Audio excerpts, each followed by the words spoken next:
In a competitive smartphone market where devices are growing in size, there are very few manufacturers who actually produce sub 5-inch screen size phones these days.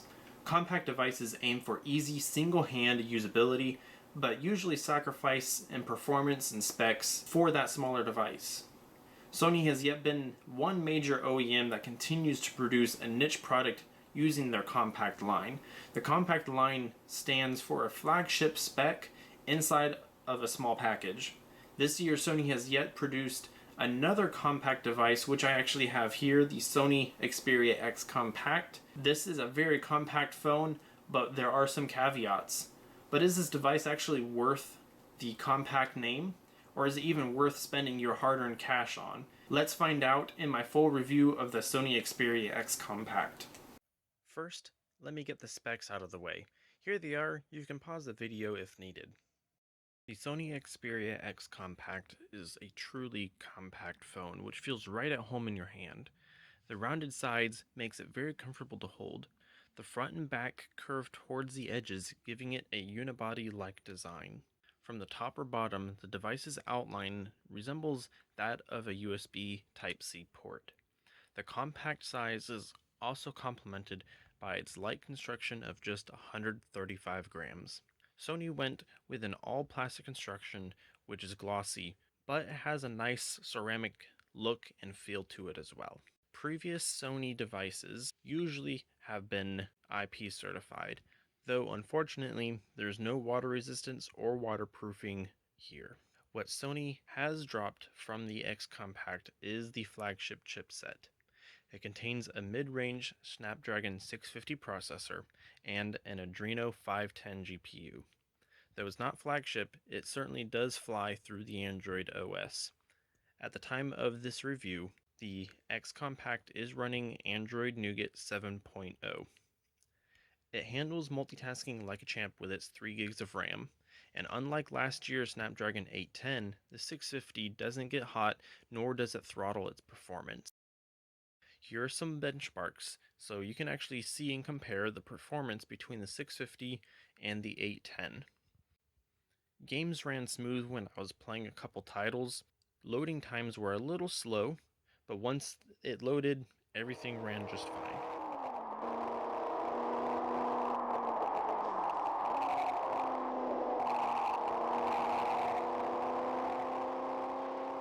Up front, you are presented with a surprisingly great display. It is just 720p, but that's just fine for a 4.6-inch screen. So gaming and media content won't be the best experience, but it is still quite enjoyable. With screen specs like these, it just means that the CPU and GPU don't have to work as hard to push as many pixels to the display. Colors are vibrant. Blacks are more black than I've seen in other LCD panels as well. Viewing angles are good, which means there's no real color shift either. It is adequately bright in daylight, but I do wish that it was brighter. That way, getting things done in direct sunlight would be much easier.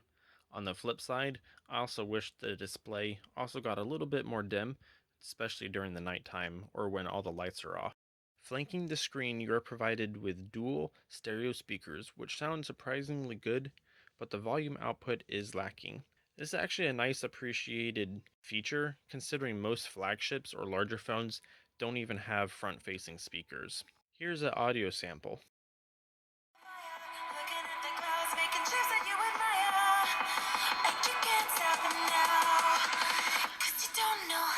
The only downside that I found to these speaker grills is that lint and other debris can find their way into these areas, and it's very noticeable on the blue or the white variant. You can feel the vibrations of the speakers when they are at full volume while you are holding the phone. It's a little difficult to hear the audio when there's a lot of background noise, unfortunately. Audio doesn't get distorted at higher volumes. The X Compact supports high bitrate audio recording. Sony includes audio profile adjustments when headphones are plugged in, which give you a great deep and rich audio experience. It also tries to upsample low-bit audio for you. A lower res screen and a mid-range chipset both aid in battery life. The X Compact packs a 2700 mAh battery, which got me through a full day of mild to slightly heavy usage. This resulted in a consistent 5 to 6.5 hour screen on time, but of course, your mileage may vary. If you do run low on juice during the day, you can easily recharge using Qualcomm Quick Charge 3.0 that's built in. Plus, you don't ever have to worry about fiddling with the wire because it comes with a USB-C port. Something the X Compact adopted from its bigger brother flagship, the XZ, was the camera. It uses this 23 megapixel sensor, of course. It even includes the laser autofocus and RGBC IR sensor, which provides accurate white balance and colors in both photos and videos. Here we have the video recording of the Sony Xperia X Compact. This is going to be running at 1080p 60 frames a second. This does have image stabilization, though Sony claim to have 5-axis stabilization, but it seems that that feature is only enabled when you are doing macro video recording. You can see stabilization is very good. There is no real shake going on. Unfortunately, because of the processor that's inside the Snapdragon 650, there is no 4K capabilities, so you are limited at 1080p. You can either record at 30 frames a second or 60 frames a second. So it is an overcast day here. There's some darker sections covered by trees. Lots of cloud coverage. You can see the white balance change because of that white balance sensor that's included.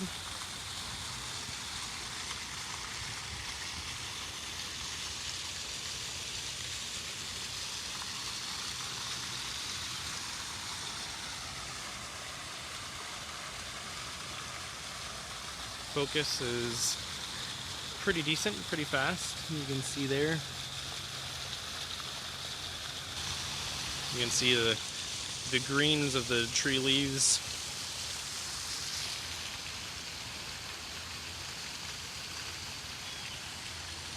Pretty good dynamic range as far as picking up the details of the clouds. That's good. So we'll see how the audio quality is on this as well. So I am walking at a regular stroll pace right now, just holding it in one hand, and we're gonna go ahead and just try some running and see how that handles.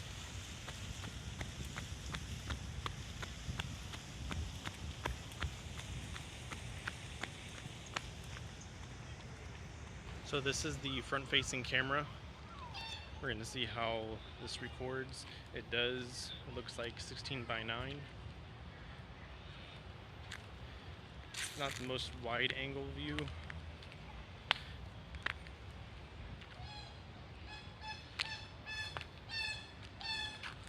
But it looks pretty sharp as far as colors and details goes. Photos come out sharp and colors are accurate, but they're not vivid like Samsung, so you're not going to see the same overly saturated colors.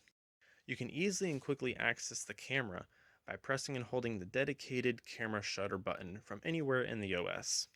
The button is also a half-press focus, so that way when taking photos you can quickly focus by just half-pressing that button. The camera also has object tracking capabilities, so that way they'll be able to track the object that is in your frame and stay in focus on those objects.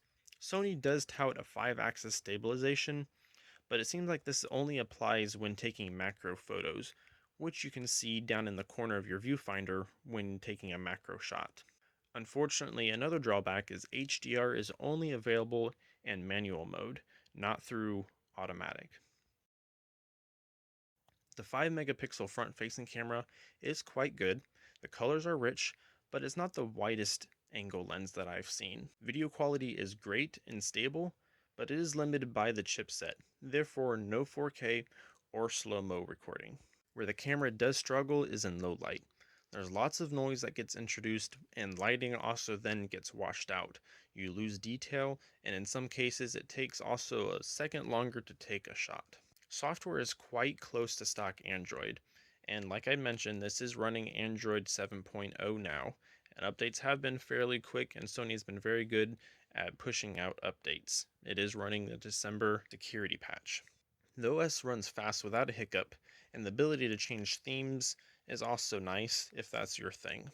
Added features such as double tap to wake or sleep, stamina modes, so that way it helps extend your battery life as well.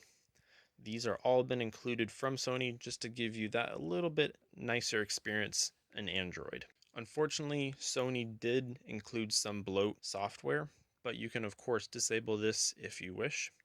I would have liked to seen Sony just use the Google apps, such as the Google Dialer, calculator, clock, etc., versus using Sony's proprietary applications. Unfortunately, the US model, the fingerprint scanner is disabled. Therefore, if you're in the US, you get no fingerprint scanner, unlike the UK or other regions. The great thing though is that this can be easily changed via a firmware flash to the UK software on your computer. Once done, the fingerprint scanner works great, very fast and accurate every time. There is 32 gigs of internal storage. Unfortunately, that doesn't leave you much room to store videos, music, apps, or games. But Sony does counteract that by giving you the ability to expand storage up to a 256 gig micro SD card. The downside, I was disappointed to see that there's no adaptable storage natively. You can move application data, photos, and things like that to the micro SD card.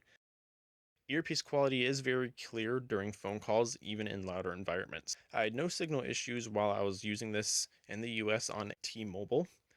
The phone does come carrier unlocked for a GSM network, and it does include the important bands for AT&T and T-Mobile as well.